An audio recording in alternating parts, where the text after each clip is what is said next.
good evening, and welcome to the Face-Off Fantasy Football League webcast. I'm your host, Mike Hampton, and wow, what a wild ride. Comebacks, spoilers, and seed shifting all of the final 2 weeks have led to an exciting finish to the 2013 regular season. Let's get started by announcing the first round playoff matchups. In the Wasabi division, the bye team is Matt Smarge's Eye of the Liger, or at least that's the name of his team at the time of this recording. Matt must have spent a fortune this year on uniforms, changing his name at least 7 different times throughout the season. There is no trophy for that, so we're not sure why he is doing it. Matt finished the season 7-1, which included 3 playoff-bound teams and 3 teams who were in the hunt until the final game. He is rolling and smashing all who stand in the way. Who knows? Maybe it is his clever and degrading name changes that are getting into the heads of opposing teams. Either way, he's going to be tough to beat. In the HalfLife division, the bye team is the LA Dick Slammers. Lou started the season at 7-2, proudly slamming his dick on the proverbial league table, but has looked slightly vulnerable at 1-3 to finish the season. The 1-3 boat he sails not alone, but a little bit more on that later. Both Matt and Lou will enjoy the luxury of skipping round 1 and making their path to the championship a 2-week campaign. Speaking of round 1, let's take a look at the matchups. The Goon Bowl, number 5 Disco Dudes versus number 4 Hernandez went to Florida. Joe Tex shouldn't even be in the playoffs, a source close to the team said. The sources confirmed that Tex was confident going into the season. However, with Aaron Rodgers going down and Ray Rice sucking ass all season, his confidence crumbled like a Packer quarterback. Finally, acceptance setting in, and the entire organization seemed poised to play the role of spoiler. But then, a series of events more complex and confusing than a Game of Thrones storyboard began to unfold. The 2-6 Psychos went down. The Mighty Booch went down. Makuchi went down. Meanwhile, the Disco Dudes somehow managed to take on the number 2 seeded Dick Slammers in Week 12 and win, and then defeat the number 4 seeded team at the time, the Bunch of Makuchers, to finish the season 7-6 and secure a second place in the HalfLife division. His opponent in the Goon Bowl, Whit Baldwin, has quietly moved up in the rankings. After a 2-2 start, he went on a 5-game winning streak that included beating 2 eventual playoff teams. Despite a weak finish and getting into the same boat as Lou, both paddling their way into port playoffs on the USS 1-3, they're both looking for that crucial first-round victory. The other round 1 contest is the A Whole Nother Level Bowl and will feature number 6 Bunch of Makuchi versus the number 3 Deflector Sheep. Alex Hill is going to have his Makuchis full trying to handle Heather's Deflector Shields. By the way, Alex's equally weak season finish has made him the first mate of the USS 1-3. I guess you could say it's a full boat over jokers. This poker reference has been brought to you by Eric Robinson, who is still on suicide watch, so please check in on him from time to time. Heather, winner of both Lady Bowls this season and the Face-Off Fantasy Football League defending champion, is poised and ready to make a run at a repeat.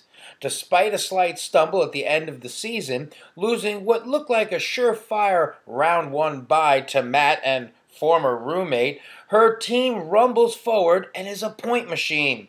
This battle should be epic because both teams score and score a lot. Heather's team is a team of streaks, starting the season off with 4 straight wins, only to be followed by 4 straight losses, then 3 straight wins. But that's where the streaking ends. So with the streaking over, it's hard to tell which Deflector Shields team will show up to play. For more, we go to Junior Fantasy Football Stat Guru, Vincent John. Are you ready? So this year's Goon Bowl was kicked off the festivities. Widely announced football retired from the and the playoffs. But all in all,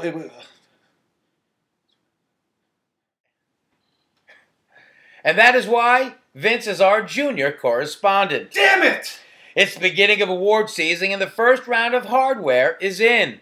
The Wasabi Division Champs banner goes to Matt Smarge. The Wasabi Division was arguably the stronger of the two divisions most of the regular season, and Matt finished 9-4 to come out on top. 9-4, also the league's best record, so Matt took home the best regular season record trophy as well.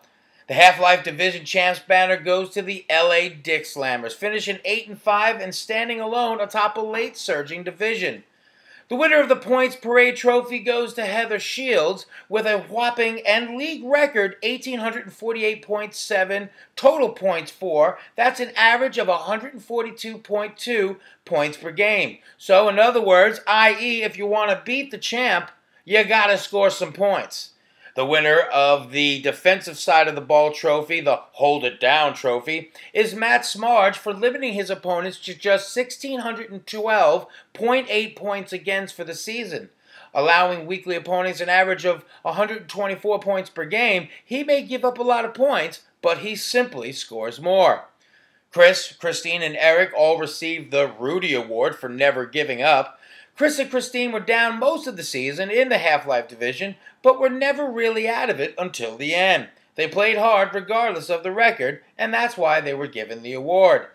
Literally every other team in the Wasabi division was in the hunt for a playoff berth except Eric, and for nearly the entire season.